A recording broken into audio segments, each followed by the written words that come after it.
নমস্কার, CTV negative প্লাসে আপনাদের সকলকে স্বাগত। আপনাদের সঙ্গে রয়েছে আমি বৃষ্টি। শুরু করছি আজকের অনুষ্ঠান হেলথলাইন। হেলথলাইনের অনুষ্ঠানে আমরা প্রত্যেকদিন স্বাস্থ্য সম্পর্কিত নানান বিষয়ে আলোচনা করি। আজকেও তার অন্যথা হবে না। আজকেও আমরা স্বাস্থ্য সম্পর্কিত একটি বিষয় নিয়ে আলোচনা করব, কিন্তু আজকের বিষয়টা প্রত্যেক দিনের জীবনে আমাদের অত্যন্ত ইম্পর্টেন্ট একটি বিষয়। একটি শিশুর জন্ম থেকে শুরু করে একটি বৃদ্ধকাল পর্যন্ত, একটা গোটা জীবনকাল, জীবন দশা যাকে বলে, গোটা জীবনে অত্যন্ত প্রয়োজনীয় একটা বিষয়। এমন নয় যে সেটা কিছু দিনের জন্য আসছে, তারপর ট্রিটমেন্ট হচ্ছে, ঠিক হয়ে যাচ্ছে, বা বৃদ্ধকালের বিষয় বা বাচ্চাদের বিষয়, তা নয়। একদম জন্ম থেকে শুরু করে বৃদ্ধ দশা, প্রত্যেকটা দশাতেই আমাদের জীবনে ভিটামিন ডি একটা বড় ভূমিকা পালন করে। আমাদের শরীরে বিভিন্ন ভিটামিনস প্রয়োজন হয়, আর সেই ভিটামিনগুলো আমাদের শরীরের ছোট ছোট অংশে অনেকটা বড় ভূমিকা পালন করে, যার কারণে আমাদের প্রত্যেক দিনের জীবনযাপনে এই ভিটামিন ডি অত্যন্ত গুরুত্বপূর্ণ। সেটা নিয়ে আজকে আমরা আলোচনা করব যে ভিটামিন ডি এর ডেফিসিয়েন্সি যদি হয় তাহলে সেটা যে হচ্ছে, এই বিষয়টা কি, মানে ভিটামিন ডি ডেফিসিয়েন্সি কি, কেন হয়, লক্ষণ কি, আর যদি হয় তারপরে তার চিকিৎসা কি রয়েছে, আর তারপরে সেটাকে আমি আরো কি করে নর্মালাইজ করব আমার জীবনের সঙ্গে, যেন আমি আরো বেশি সুস্থ থাকি, সেই সমস্তটা নিয়ে আলোচনা করব। আজকে আমার সঙ্গে রয়েছেন ডক্টর এম রয়, কলকাতা মেডিকেল কলেজের অর্থোপেডিক বিভাগের প্রাক্তন বিভাগীয় প্রধান। স্যার, অনেক স্বাগত আপনাকে। নমস্কার। আমি শুরুতেই যেটা বললাম যে ভিটামিন ডি আমাদের প্রত্যেকেরই শরীরে ভিটামিনস প্রচুর প্রয়োজন হয়। আমাদের খাওয়া দাওয়াও সেটার একটা নমুনা। আমরা জানি বাঙালিরা প্রচুর খাদ্যাভ্যাসে অভ্যস্ত, কিন্তু আজকের যেটা আলোচনা ভিটামিন ডি এর ডেফিসিয়েন্সি, ভিটামিন ডি এর ডেফিসিয়েন্সি এটা কি? শুরুতে খুবই ভালো প্রশ্ন। শুরুতে আমি বলি ভিটামিন ডি এর একটা রোল আছে। খুব নর্মালি আমাদের বেঁচে থাকতে গেলে মানুষের শরীরে ভিটামিন ডি এর একটা রোল আছে যথেষ্ট। যেমন আমাদের যেটা ভাবি যে শুধু হাড় বা মাসলের দেহের জন্য না, শরীরের প্রায় প্রত্যেকটা অঙ্গই আমাদের বা প্রত্যেকটা সিস্টেমেই আমাদের এই ভিটামিন ডি এর একটা রোল আছে। আমি একটা একটা করে ধরি। যেমন হলো ভিটামিন ডি আমাদের বোনের স্বাস্থ্য ভালো রাখে, অর্থাৎ বোনগুলো যে শক্তপোক্ত, এটার জন্য ভালো লাগে। কিভাবে না, বোনের মধ্যে কিন্তু ভিটামিন ডি আছে তা না, ভিটামিন ডি কি করে না, ক্যালসিয়াম বা ফসফরাস এসব এলিমেন্টগুলোকে আমাদের শরীর থেকে, ইন্টেস্টিন যখন খাবার খায় সেখান থেকে অ্যাবজর্ব হওয়ার জন্য ও সাহায্য করে। এখন ভিটামিন ডি এর যদি আমার ডেফিসিয়েন্সি হলো, তাহলে কি হবে, ক্যালসিয়াম বা ভিটামিন এই বা ফসফরাস এগুলোকে অ্যাবজর্ব হতে পারছে না, অর্থাৎ রক্তে ভিটামিন ক্যালসিয়ামের ঘাটতি হচ্ছে। ক্যালসিয়ামের ঘাটতি হলে কি হয়, প্যারাথাইরয়েড বলে আমাদের এইখানেতে আছে একটা একটা গ্ল্যান্ড আছে, সে কি করলো না, প্যারাথরমোন বলে একটা সিক্রেট করলো। সে আবার কি করলো, হাড় থেকে যে ক্যালসিয়াম আছে আমাদের বোনের মধ্যে, সেই ক্যালসিয়াম নিয়ে এসে রক্তে তার ঘাটতিটা মেটালো। অর্থাৎ যে ভিটামিন ডি যার খুব প্রয়োজন আছে ক্যালসিয়াম অ্যাবজর্পশনের জন্য, সেই ক্যালসিয়াম যখন অ্যাবজর্ব হতে পারছে না, তখন হলো গিয়ে আমার শরীরে যেটা জমা ছিল সেখান থেকে টেনে নিচ্ছে, অর্থাৎ হাড় থেকে। তাহলে কি হলো ব্যাপারটা, না হাড়টা নরম হয়ে হচ্ছে। এই একটা বড় প্রশ্ন। এছাড়া মাসলে আমরা যে কন্ট্রাক্ট করি, যে কন্ট্রাকশন হয় মানে আবার রিল্যাক্স করে, এই কন্ট্রাকশনের জন্য প্রয়োজন আছে। আরও আছে কি না, আমাদের নিউরোলজিক্যাল, অর্থাৎ ভিটামিন ডেফিসিয়েন্সি হলে নিউরোলজিক্যাল নানা প্রবলেম হয়, অ্যাংজাইটি, স্ট্রেস, সবসময় ভালো লাগছে না, ফ্যাটিক হয়ে যাওয়া, দুর্বলতা, এই সব জিনিসগুলো তৈরি হয়। আমরা আলোচনা করতে করতে আরো সব প্রসঙ্গে আসবো। একদমই। কিন্তু এই যে ভিটামিন ডি এর ডেফিসিয়েন্সি, আমি খুব ভালোভাবে যদি বলি, আমি যদি শুধু আমাদের রাজ্যের কথাও বলি, আমাদের গোটা দেশও খাদ্যের দিক থেকে খুবই রিচ একটা দেশ। বিভিন্ন ধরনের খাবার এখানে রয়েছে, বিভিন্ন বিচিত্র রয়েছে খাদ্যাভ্যাসে। এই বৈচিত্র্যের মধ্যে দাঁড়িয়েও ভিটামিন ডি এর ডেফিসিয়েন্সি কি করে হচ্ছে? হ্যাঁ, তা হয়, নিশ্চয়ই হবে। তার কারণ হলো যে আমরা ভিটামিন ডি এর দেখো সোর্স কিন্তু খুব লিমিটেড সোর্স। সোর্সটা কি, তিনটে আমরা বলি। এক নম্বর হলো গিয়ে ফুড, যে খাবারটা খাচ্ছি সেই খাবারের এগুলো বলবো আমি পরে, এক খাবার থেকে আসে। দু নম্বর হলো সূর্যের আলো। সূর্যের আলো আমাদের চামড়ার উপরে পড়ছে এবং ভিটামিন ডি তৈরি হচ্ছে, এবং সেটা একটা সোর্স। আর তিন নম্বর হলো সাপ্লিমেন্ট, মানে হলো আমার খাবারের সাথে মেশানো আছে বা ক্যাপসুল ইত্যাদি যে ট্যাবলেটগুলো বাজারে পাওয়া যায় সেইগুলো। আচ্ছা, এছাড়া কিন্তু নেই। এবার আমি যেটা বলি খাবারের মধ্যে ভিটামিন ডি বলতে প্ল্যান্টসে, অর্থাৎ অন্যভাবে বলতে গেলে নিরামিষ খাবারের মধ্যে ভিটামিন ডি কিন্তু খুব কম আছে। আমরা মাশরুমে বলতে পারি যে কিছুটা নিশ্চয়ই আছে, এবং অন্যান্য খাবারে খুবই নেগলিজেবল। এবং মেনলি যেটা আছে সেটা হলো গিয়ে ননভেজ খাবারে, অর্থাৎ ডিম, মাছ, মাংস, লিভার বা বিভিন্ন ধরনের মাছ এদের মধ্যে আছে।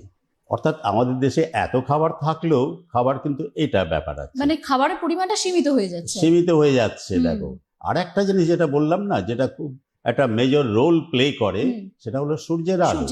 আমি সূর্যের আলো যদি মানে আজকাল কি লাইফস্টাইল এমনই হয়েছে যে আমি যখনই বেরোই ফুল শার্ট পরে আছি, তুমি পরে আছো, তারপরে দেখবে যে কোট পরে আছি, পা পর্যন্ত ট্রাউজার পরে আছি, আবার সব বন্ধ করে আছি, আবার এর উপরে যদি সানস্ক্রিন সব লাগাই টাগাই, তারপরে গগলস পরে থাকি, তাহলে আমার জায়গাটা কোথায় পেলো? এবার হলো গিয়ে সূর্যের আলো সে পড়বে কোথায়? অত্যন্ত জায়গাই পাচ্ছে না। হ্যাঁ, আমরা যদি বলি যে আমাদের যা প্রত্যেক দিনে যা রিকোয়ারমেন্ট, প্রত্যেক দিনই তো ভিটামিন ডি এর প্রয়োজন আছে, সেটার যা প্রয়োজন যদি আমরা খুব কম ধরি 400 থেকে 600 IU মানে ইন্টারন্যাশনাল ইউনিট, সেটা যদি পেতে গেলেও আমাকে আমার বডিতে অন্তত 15-20 মিনিট রোদ লাগা উচিত আমার বডির 20% এরিয়াতে। তাহলে এবার ভেবে দেখো যে আমার কতটুকু মুখ খালি থাকছে বা আঙুলগুলো খালি থাকছে, তার মধ্যে কতটুকু আর আসছে? 20% তো হচ্ছেই না, তাও হচ্ছে না। সুতরাং এবং শুধু তাই না, এই সূর্যের আলো সম্বন্ধে একটা কথা আছে। আমি সকালে উঠে ভোরের যে আলো, যেটা মর্নিং ওয়াক করেন, সেই সময় যে আলোটা আসছে, অর্থাৎ তার মধ্যে যে ইউভি মানে আলট্রাভায়োলেট রেগুলো আসছে, সব রেগুলো হবে না। অর্থাৎ সূর্যের ওই সকালের দিকের আলোটাতেই যে হয়ে যাবে তা যাবে না। ইউজুয়ালি দেখা যায় যে বেলা 11টা থেকে 3টের মধ্যে বা ওই দুপুরের বলতে পারি, সেই সময়ের মধ্যে যে আলোটা, ওইটা হলো সবচেয়ে ভালো। সেই সময় যে রেগুলো থাকে, অর্থাৎ আলট্রাভায়োলেট বি যেটা বলি, সেইটা চামড়ার উপরে পড়লে তবে গিয়ে ভিটামিন ডিটা ভালোভাবে তৈরি হয় বা পরিমাণ মতো। আবার যদি ইভিনিংয়ে আমি তার পাবো না, ইভিনিং ওয়াক করলে আর পাচ্ছি না। কিন্তু আবার আমরা যেটা করি না, মানে এই দুপুর 12টার পর থেকে 3টের মধ্যে আবার মেয়েদের বিশেষত একটা বিষয় থাকে যে ট্যানিং হয়ে যাবে, সেই ভয়তেও তারা সূর্যের রশ্মির সামনে যান না। ওটাও একটা ভাব আছে। আবার শুধু তাই না, আবার আরও একটা দিক আছে জানো, সেটা হলো গিয়ে আমি যেটা অন্য কথায় বলতে গেলে ফর্সা না কালো, আমরা তো সবাই কালো প্র্যাকটিক্যালি। তো আমাদের দেহে কি আছে? চামড়ার মধ্যে মেলানিন পিগমেন্ট বেশি আছে। ওই মেলানিন পিগমেন্টের উপরে সূর্যের আলো পড়লে খুব ভালো তৈরি হয় না। অর্থাৎ উপরওয়ালা আমাদেরকে দুভাবে মেরে দিয়েছে যে এটাও তৈরি হচ্ছে না, ডার্ক হচ্ছে না। অর্থাৎ আমাদেরকে কিন্তু সাদা চামড়ার যারা লোক বা যাদের মেলানিন পিগমেন্ট কম আছে, তাদের কিন্তু ভিটামিন ডি অল্প একটু আলো পড়লেই হয়ে যায়। আমাদের কিন্তু সেটা হচ্ছে না, আর সেটা আমরা নিজেরাও আবার ব্লক করে দিচ্ছি। আবার যদি আবার তারপরে ব্লক করি, তাহলে ব্যাপারটা দাঁড়াচ্ছে কি আমাদের ঘাটতি থেকেই যাচ্ছে। সেই জন্য বিচিত্র দেশ, বিচিত্র খাবার হলেও আমাদের ঘাটতি কিন্তু থেকেই যাচ্ছে। আমরা একটা সোর্সকে পুরোপুরি ব্লক করে দিচ্ছি। প্র্যাকটিক্যালি এটা তো আজকাল আরো বেশি হয়েছে কি, যে আমাদের তো ইনডোরে কাজ বেশি, পার্টিকুলারলি শহরাঞ্চলে আইটি সেলে যারা কাজ করছেন তারা তো আরো বেশি, প্রত্যেক জায়গাতেই তাই। বাড়ি থেকে বেরোচ্ছে সে আলো নেই, রাস্তায় যাচ্ছে আলো নেই, তারপরে হলো যেখানে কাজ করতে যাচ্ছে আলো নেই, তাই না? আর এই যে ভিটামিন ডি এর ডেফিসিয়েন্সি যেটা হচ্ছে, তারপর কি কি সিমটমস আসবে আমার মধ্যে? যেটা আমি একটু শুরু করছিলাম যে আমাদের যেটা হয় ফ্যাটিক, এটা খুব কমন। ভিটামিন ডি আমরা ঠিক বুঝতে পারি না, আমাদের কোনো কারণ নেই, কিন্তু ভালো লাগছে না, গা ম্যাচ করছে, অল্পতেই যেন একটু হাঁপিয়ে উঠছি ইত্যাদি, কোমরে ব্যথা, গায়ে শরীরে ব্যথা, চোট লাগেনি বা কোনো বিশেষ কারণ ঘটেনি, তা সত্ত্বেও একটা ব্যথা শরীরে, এইসব জিনিসগুলো খুব বেশি হতে থাকে। তারপরে পেশির টান, যেটাকে মাসল ক্র্যাম্প বলি, মাসল ক্র্যাম্প হয়। আরও একটা জিনিস যেটা হয় অ্যাংজাইটি স্ট্রেসের জন্য, যেগুলো হলো ঘুম আসছে না। আবার এটা যদি ক্রনিক হতে থাকে, কেউ ডিপ্রেশনে ভোগে, ডিপ্রেশন। আবার এই ভিটামিন ডি এর একটা রোল সম্বন্ধে আর একটা বলি, যে এর আবার অন্য সব সিস্টেমকে কাজ করে। যেমন হলো গিয়ে যে অনেক সময় দেখা গেল যে তার হার্টের কিছু প্রবলেম হয়েছে, ইসকেমিক হার্ট ডিজিজ এটাও তৈরি করে। অর্থাৎ কার্ডিওভাস্কুলার সিস্টেমের উপরে এর এফেক্ট আছে ভিটামিন ডি ডেফিসিয়েন্সি। সুতরাং এই করে না এমন খারাপ কাজ প্রায় নেই, প্রায় সব সিস্টেমকে এই গন্ডগোল করে। আচ্ছা। এবং এটাও দেখা যায় যে পুরুষদের অনেক সময় স্পার্ম কাউন্ট কমে যায়, টেস্টোস্টেরন সেটাও ভিটামিন ডি এর কমে কারণে গেলে এটাও কমে যায়। তারপরে ব্রেস্ট কিছু ক্যান্সার আছে, breast cancer, prostatic cancer vitamin D হলে ইনভাইট করে। আবার ঠিক পরিমাণ ঠিকঠাক থাকলে এ আবার প্রিভেন্টও করে। আচ্ছা। আর আরও একটা জিনিস হলো আমাদের শরীরে যে ইমিউনিটি আছে না, যে রোগ প্রতিরোধ ক্ষমতাটা, সেই ক্ষমতাটা এই ভিটামিন ডি একটা লেভেল থাকলে এই ব্যালেন্স করে। আমাদের ইমিউনিটি খুব কম হলেও খারাপ, বেশি হলেও খারাপ। কম হলে খারাপ মানে আমি রোগ প্রতিরোধ করতে পারছি না, তার ফলে কি হলো প্রায়ই সর্দি কাশিতে ভুগবো ইত্যাদি। যার জন্যে আরেকটা জিনিসও দেখা যায় যে দেখে যে শীতকালেতে বেশিরভাগ মানুষই একটু সর্দি কাশি, অর্থাৎ ভিটামিন ডি লেভেলটা কমে যায়, রোদ অতটা পাই না আমরা, কারণ ফগ কুয়াশা টুয়াশা ইত্যাদি, বা শীতকালে বাইরের লোকে বেরোতেও চায় না, তার ফলে শীতকালে দেখবে সর্দি কাশি একটু বেশি হয়। অর্থাৎ এই ইমিউনিটি একটা ব্যালেন্স, আর বেশি ইমিউনিটি বেশি হলেও কি হয় অটো ইমিউন ডিজিজগুলো আবার প্রবলেম হয়। সেজন্য এই ভিটামিন ডি এর একটা রোল হলো ও ঠিক ব্যালেন্স করে চলে, ইমিউনিটি ঠিক যতটা দরকার ততটাই উপকার। বেশ, মানে এটার যখন কমে যাচ্ছে তখন অপকারিতাটা অনেকটা বেশি হয়ে দাঁড়ায়। তাই আর যখন একটু ব্যালেন্সে থাকবে তখন আপনার জীবন অনেকটা সুস্থ থাকতে পারে। অফকোর্স, সেজন্য এটা ভিটামিন ডি এর সাথে ইমিউনিটির একটা সম্পর্ক রয়েছে। অনেক রোগেরই আছে যে ইমিউনিটিটা ঠিক থাকলে অনেক রোগই আমরা প্রতিরোধ করতে পারি। আর এই যে ভিটামিন ডি এর ডেফিসিয়েন্সি, এটা কি আমাদের দেশে খুব কমন বিষয় একটা? হ্যাঁ, আমাদের দেশে এটা বিভিন্ন ব্যক্তি বিভিন্নভাবে এটা হিসেব করেছেন। তাতে দেখা গেছে বিভিন্ন রকম রিপোর্টে দেখা যাচ্ছে মোর অর লেস 80% to 90% লোক হলোকে একটু ইনসাফিসিয়েন্ট আছে, মানে ডেফিসিয়েন্সি একদম বলবো না, কিন্তু ইনসাফিসিয়েন্সি আছে 80 to 90%। এবং শুধু আমি যদি পৃথিবীর কথা ভাবি, আমাদের বর্তমানে যদি আমাদের 830 কোটির প্রায় কাছাকাছি জনসংখ্যা, তার মধ্যে অন্তত 100 কোটি লোক আছেন যারা ভিটামিন ডি এর ডেফিসিয়েন্সি আছে তাদের, এবং ভারতবর্ষেও তাই বেশ যথেষ্ট পরিমাণ ডেফিসিয়েন্সি আছে অনেক মানুষের। মানে তার সাথে যেহেতু খাদ্যাভ্যাসে আমাদের একটা লিমিটেশন চলে আসছে, তারপর সান রেজে সেখানে আমরা নিজেরা লিমিটেশন ক্রিয়েট করছি, এই বিভিন্ন কারণের জন্য আরো বেশি বিষয়টা বেড়ে যাচ্ছে। আরো বেশি আছে, আরো কিছু একটা ব্যাপার আছে যে কতগুলো ডিজিজ আছে, যেমন হলো আমরা যেমন বলি লিভারের ডিজিজ যাদের আছে বা কিডনির ডিজিজ আছে তাদের কিন্তু, বা আমাদের কোলনের যেমন সিলিয়াক ডিজিজ বা ক্রোনস ডিজিজ বলি, এটা ইন্টেস্টিনের পেটের ব্যায়াম আছে, তাতে কি হয় ভিটামিন ডিটা অ্যাবজর্ব হয় না খুব একটা বেশি, বা শরীরে আসতে পারে না, তাদের কিন্তু আবার আরো ঘাটতি পড়তে থাকে। আচ্ছা, এটাও একটা কারণ। আর শুধু তাই না, আরো একটা বলে রাখা ভালো, আজকাল অনেকেরই ওবেসিটি আছে, মানে শরীরে ওজন বেশি, এবং ওজন বেশি থাকলে তার ফ্যাট সেল বেশি, ওই ফ্যাট সেলের মধ্যে ভিটামিন ডি গুলো গিয়ে লুকিয়ে বসে থাকে এবং সেগুলো ঠিক অ্যাভেলেবেল হয় না। আচ্ছা, এটা শরীর কাজে লাগাতে পারে না, সেটা কোনো কাজে লাগাতে পারে, মানে আপনার শরীরে রয়েছে কিন্তু মেয়েদের কারণে ওটা ওর কাজে লাগছে না, ও অন্য জায়গায় রয়ে গেছে, ঠিক রক্তের মধ্যে আসে না, কাজে লাগে না ওটা, সেই জন্য ওবেসিটিটা নট ডিজায়ারেবল। আচ্ছা, সেই জন্য আমরা বলি ওবেসিটিটা কমাতে হবে। এবার এই প্রসঙ্গে আরেকটা কথা বলি, ওবেসিটি কমানোর জন্য যে ওষুধপত্র কিছু যে আছে কিছু কিছু, সেগুলো খেলে আবার আর ভিটামিন ডি আবার অ্যাবজর্ব হয় না, সেটাও আরেকটা সমস্যা। আবার আরও কয়েকটা, এই ওষুধ সঙ্গেই যখন প্রশ্নটা এলো তখন আমি বলি যে কতগুলো ওষুধ আছে আমরা অনেক সময় খেয়ে থাকি, যেমন হলো গিয়ে যাদের আছে দীর্ঘদিন ধরে স্টেরয়েড খেয়ে যাচ্ছে, স্টেরয়েড খেলেও ওইটা ভিটামিন ডি, মানে সেটা যে কোনো স্টেরয়েড, হ্যাঁ যে কোনো স্টেরয়েড খেলে কিন্তু হয় না। তারপরে ফেনোবারবিট, অর্থাৎ ওই মৃগী রোগের যে ওষুধপত্র, এগুলো খেলেও কিন্তু মুশকিল আছে, ভিটামিন ডি ডেফিসিয়েন্সি হয়। আচ্ছা, আর এই যে পুরো প্রসেসটা যখন হচ্ছে, আপনি যখন বললেন যে এই সিমটমস গুলো থাকবে, লক্ষণগুলো থাকবে, ওই সিমটমস আমার মধ্যে হচ্ছে, আমি একটা বিষয় বুঝতে পারছি যে আমার মনে হচ্ছে কোনো ভিটামিনের ডেফিসিয়েন্সি হচ্ছে। ডেফিসিয়েন্সি হচ্ছে। আমি তো আপনার কাছে যাচ্ছি ডক্টরের কাছে, কোন কোন টেস্টে আপনি এটাকে ফিগার আউট করতে পারেন যে ভিটামিন ডি এর ডেফিসিয়েন্সি হচ্ছে? হ্যাঁ, এক্স্যাক্টলি তাই। প্রথম কথা তো আমি ভালো করে জানবো যে আপনার অসুবিধাটা কোথায়, অর্থাৎ আপনার যেই সিমটমসগুলো এতক্ষণ বললাম, আপনি কি ফ্যাটিক অর্থাৎ ওই দুর্বলতা, শারীরিক দুর্বলতা, পায়ে চলতে গেলে বিভিন্ন জায়গায় ব্যথা ট্যাথা এসব হচ্ছে কিনা, আপনি ডিপ্রেশনে ভুগছেন কিনা, আপনার চেস্টে পেন হচ্ছে কিনা ইত্যাদি নানা রকমের সব জিজ্ঞাসা তো নিশ্চয়ই ডাক্তারবাবু করবেন। তারপর ডাক্তারবাবুর মনে হবে যে এটা একটা ভিটামিন ডি ডেফিসিয়েন্সির একটা কারণ হতে পারে, সেই কারণে হয়তো হচ্ছে।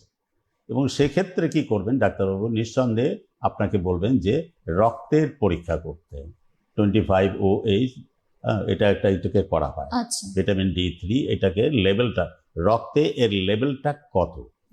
ইউজুয়ালি আমরা বলে থাকি যে অনেকেই আজকাল জেনে গেছেন, দেখবেন যে 30-এর কম হলে কিন্তু একটু চিন্তার বিষয়। অনেকের এতটাই কম হয় যে তার সিমটমস তো মিলে যায়, যে তার সিমটমস এবং ইত্যাদির সাথে মিলে যায়। এবং এইটা থেকে আমরা একটা অ্যাসেস করতে পারি এর কি চিকিৎসা লাগবে। শুধু খাবারটা কথা যদি বলে থাকি, শুধু খাবারকেই কি এটা পূরণ হবে, নাকি একে ওষুধপত্র দিতে হবে? একটা প্রপার ট্রিটমেন্ট এবং দিলে কত ডোজ দেব। আচ্ছা। তারপরে ইনজেক্টেবল ফর্মেও পাওয়া যায়, আবার কতগুলো আছে পিরিয়ডিক্যাল, মানে হয়তো ডেলি না খেয়ে সপ্তাহে একদিন খেলো, কিছু হলো মাসে একদিন খেলো। আবার এমনও আছে যে একটা ইনজেকশন দিলে হয়তো তার একটা বছর চলে যাবে চিকিৎসা। এইসবগুলো ওটা ক্যালকুলেট করবেন ডাক্তারবাবু। আচ্ছা, সেটা রিপোর্টের উপরে বেস করে এবং তার শারীরিক কন্ডিশনে। যেমন আমরা ধরি যে কথাটা আমরা হয়তো মিস করলাম, যে লক্ষণের মধ্যে যেটা বললাম, শিশুদের যেমন বাচ্চাদের একদম ইনফ্যান্ট পার্টিকুলারলি, তাদের যদি ভিটামিন ডি ডেফিসিয়েন্সি হয় তাহলে কি হয়, ভিটামিন ডি ডেফিসিয়েন্সি মানে হলো বেসিক্যালি হাড়টা নরম হয়ে গেছে। হাড়টা নরম হাড় কি হতে পারে, তার সে ভেঙে যেতে পারে বা বেঁকে যেতে পারে। সেই জন্য বাচ্চাদের কি হয়, একটা পা বেঁকে যায়, দেখা যায় যে এটাকে জেনু ভ্যারাম আমরা বলি বা জেনু ভ্যালগা ইত্যাদি। তারপরে কবজিগুলো মোটা হয়ে যায় ইত্যাদি, নানা রকমের সিমটম, মাথা থেকে পা পর্যন্ত তার নানা রকমের সিমটমস দেখা যায়। আবার বয়স্ক মানুষদের যেটা হয় সেটা হলো গিয়ে যে হাড়গুলো নরম হয়ে যায়, তাকে অস্টিওম্যালেশিয়া আমরা বলি। আচ্ছা। তাদের কি হয়, তাদেরও হাড় নরম, অর্থাৎ একটু সিঁড়ি থেকে নামতে গেল, একটু পায়ে চাপ পড়লো, পড়ে ভেঙে হাত পা ভেঙে যায়, যে কারণে বয়সকালে আমরা এগুলো একটু বেশি দেখি। অফকোর্স সেগুলো আমরা দেখে থাকি। যে একটা কথা বলে না যে মানে বয়সকালে ভাঙলে নাকি সেই হাড় আর ঠিক হয় না। না, সেটা কথাটা একদিক থেকে ঠিক, এই কারণে যে ওটা কি হয় জানো, কম বয়সে কি হয়, হাড়ের ইউনিয়ন খুব তাড়াতাড়ি হয়। আর বয়স আমাদের যত বাড়বে তত হাড়ের ইউনিয়ন তত ডিলেড হবে, বা অত ফাস্টার হবে না, র্যাপিড হবে না, কমপ্লিট হবে না। সেই জন্য বয়স্ক মানুষদের অনেক হাড়ই আছে জোড়া লাগবে না, যেটা কম বয়সে জোড়া লাগতো অতি সহজে, সেটা বয়স বেশি হয়ে গেলে, বিশেষ করে 60-65 বা 70 উপরে যাদের বয়স, তাদের এরকম ঘটনা ঘটতে পারে। এটা সেই জন্য বলা হয় যে এই ভিটামিন ডি এটা সকলের জন্যই ইম্পর্টেন্ট। আর বেশি এফেক্ট করে যদি বয়স বলো, তাহলে একদম শিশুদের বেশি এফেক্ট করে, পা হাত পা বেঁকে যায় ইত্যাদি, বা ডিফর্মিটি হয় নানা রকমের। আর একটা হলো গিয়ে বয়স্ক মানুষদের, যাদের হাত পা ভেঙে যাওয়ার সম্ভাবনা থাকে 60-65 বা তার উপরে। এই মাঝামাঝি বয়সে যে হয় না তা না, হয়, তাদের একটু রকম অন্যরকম ধরনের হয়। আচ্ছা আচ্ছা। এই পুরো প্রসেসে ট্রিটমেন্ট কি আছে, একদম বেসিক ট্রিটমেন্ট, বা এর জটিলতা পরবর্তীতে কি কিছু হতে পারে?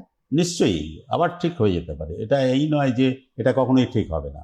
এবার আমরা একটা জায়গায় আসি, আমরা দেখে নিলাম যে একটি পেশেন্টের ভিটামিন ডি ডেফিসিয়েন্সি হয়েছে, এটা ডায়াগনোস করলাম, এবং তার কিছু কিছু হয়তো অসুবিধা আছে, ফ্যাটিক হচ্ছে, হাতে পায়ে ব্যথা হচ্ছে, এবং ভিটামিন ডি লেভেল তার করলাম, এস্টিমেট করলাম, করে দেখলাম যে তার যা ভিটামিন ডি এর লেভেল রক্তেতে, তাকে যদি আমি খাবারের কথাটা বলি যে এই খাবারগুলো তুমি খাবে, মানে হলো তার নন ভেজ যে খাবার বলছিলাম, ডিম খাবেন আপনি, মাছ মাংস খাবেন ইত্যাদি, এগুলোকে খাবার খেলে খানিকটা আসবে। গায়ে আপনি রোদ লাগান, রোদ লাগানোটা খুব জরুরি। যেমন হলো যেটা বলছিলাম, 20% অফ ইউর এরিয়া, মানে আপনার বডি শরীরের এরিয়া। বডির 20% এরিয়া এবং 20 মিনিটস, এটা একটা মনে রাখা ভালো। 20% এবং 20 মিনিট ধরে যদি রোদে রাখেন, এবং সেই রোদটা যদি হয় বেলা 11টা থেকে 3টের মধ্যে হলে সবচেয়ে ভালো। সেই সময়টা লাগাতে পারলে আরো ভালো। অনেকে বলে, আর একটা খুব ব্যাপার আছে যে আমি যদি রোদ বাইরে দাঁড়িয়ে আমার একটা ছায়া পড়বে, সেই ছায়াটা যদি আমার হাইটের চেয়ে ছোট হয়, সেই সময় যে রোদটা, সেইটা হলো গিয়ে সবচেয়ে ভালো। আচ্ছা, বোঝা গেল? তাহলে Tricky টাইমটা বিষয় নিয়ে রয়েছে। আমাকে আর চিন্তা করতে হবে না, হ্যাঁ, ছোট হবে। আমার ছায়াটা পড়লো, ছায়াটা আমার চেয়ে হাইটের ছোট কিনা। তাহলে কি হয় যে এইটা ঠিক আছে, এই সময় আমি মিনিট 15-20 নয় একটা রোদে বসলাম। আচ্ছা। আবার এই নয় যে ঘন্টার পর ঘন্টা আপনি বসে থাকবেন, তাতেও কিন্তু ক্ষতিকারক। বেশি রোদে বসে থাকলে কি হয়, স্কিনের একটা ক্যান্সার হওয়ার চান্স থাকে, ইউভি রে এর কারণে। অফকোর্স থাকে। সুতরাং এটা নয় যে আপনি দীর্ঘক্ষণ বসে থাকবেন, আর কম হলেও ক্ষতি আর বেশি হলেও ক্ষতি আছে। ওই সবটাই মানে বেশি কোনোটাই ভালো না, কোনোটাই আবার ভালো খুব কমও কোনোটাই ভালো না। অফকোর্স ভালো না। একটা বেসিক ব্যালেন্স তো মেইনটেইন করতেই অফকোর্স। হবে। এবার যেটা বলছিলাম, আমরা ফিরে আসি চিকিৎসার ব্যাপারে। একটা তো খাবারের ব্যাপারটা যেটা বললাম, তাছাড়া হলো গিয়ে আমরা যদি দেখি যে এর রক্তের লেভেলটা সত্যিই অনেক কম, আমরা তখন তাকে সাপ্লিমেন্ট করি। খাবার ছাড়াও কিছু কিছু আসে, যেটা ভিটামিন ডি, ক্যালসিয়াম, মেলানো, তার সাথে ভিটামিন K2 বলে আছে, তারা সেটাও আছে কিনা, কারণ ওগুলো মিলে সব কাজ করে। আচ্ছা। এবং ভিটামিন ডি যেটা করি আমরা খাই, পাচ্ছি খাবার থেকে, সেটা অনেক সময় কাজ করে, অনেক সময় না, কাজ করে না। ভিটামিন ডিটা অ্যাক্টিভ ফর্মে না আসলে হয় না, তার জন্য সূর্যের আলোটা আমাদের শরীরে পড়াটা দরকার আছে। আচ্ছা।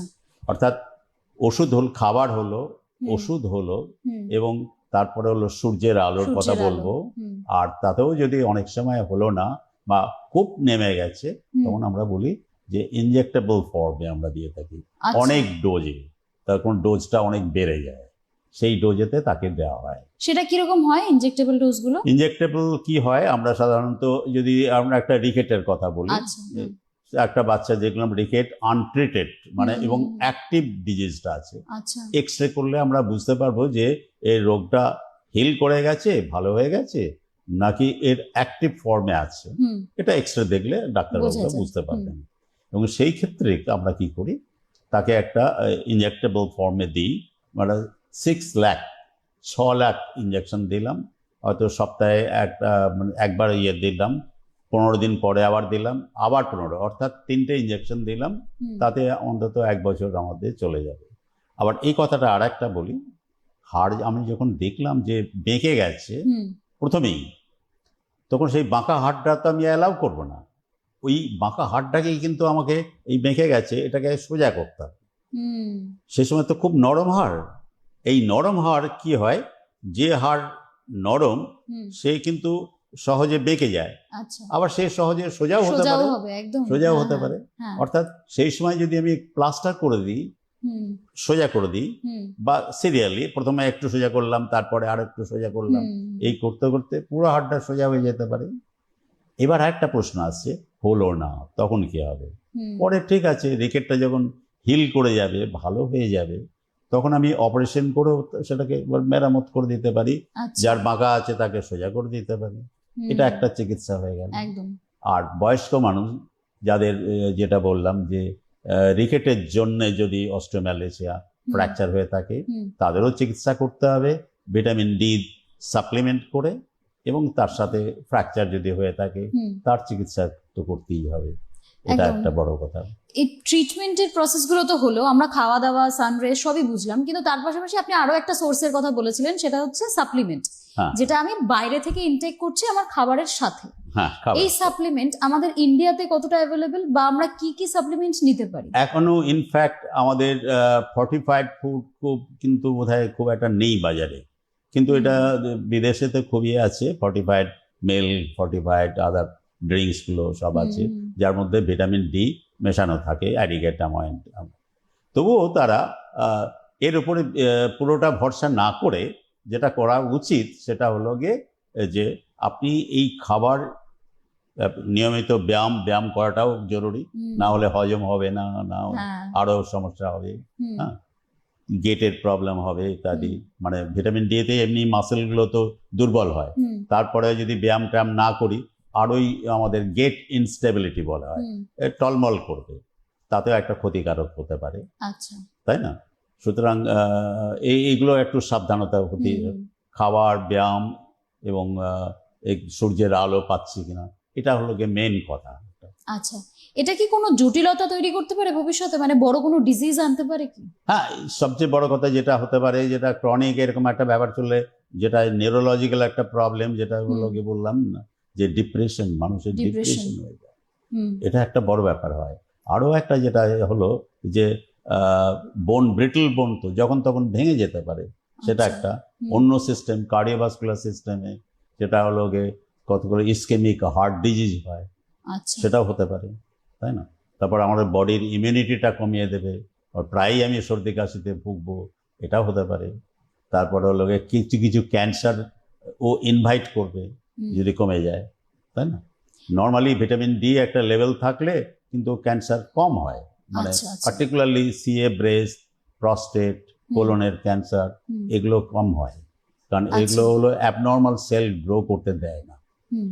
এটা, এই হলো গিয়ে এর উপকারিতা। আচ্ছা, বেসিক্যালি আমি যদি একটু জিজ্ঞাসা করি যে একটা প্লেট আমি যদি ভাবি, সেই প্লেটে কোন কোন খাবার থাকলে আমি ভিটামিন ডিটা আমার শরীরে প্রত্যেকদিন ইনটেক হচ্ছে? হ্যাঁ, নিশ্চয়ই। আমার প্লেটের মধ্যে খাবার অন্তত একটা ডিম থাকবে, হুম, একটু দুধ বা দুধের যে প্রোডাক্ট, আলাদা ডেয়ারি প্রোডাক্ট, ডেয়ারি প্রোডাক্টস। যে কোনো ডেয়ারি প্রোডাক্ট থাকুক, আচ্ছা, ডিম থাকুক যদি আপনি নন ভেজ হন, হুম, আর না হলে তো কেউ মুশকিল হয় ভেগানদের নিয়ে, যারা একদম ভেজ, তাহলে সূর্যের আলোর উপর নির্ভর করতে নির্ভর হবে, করতে হবে।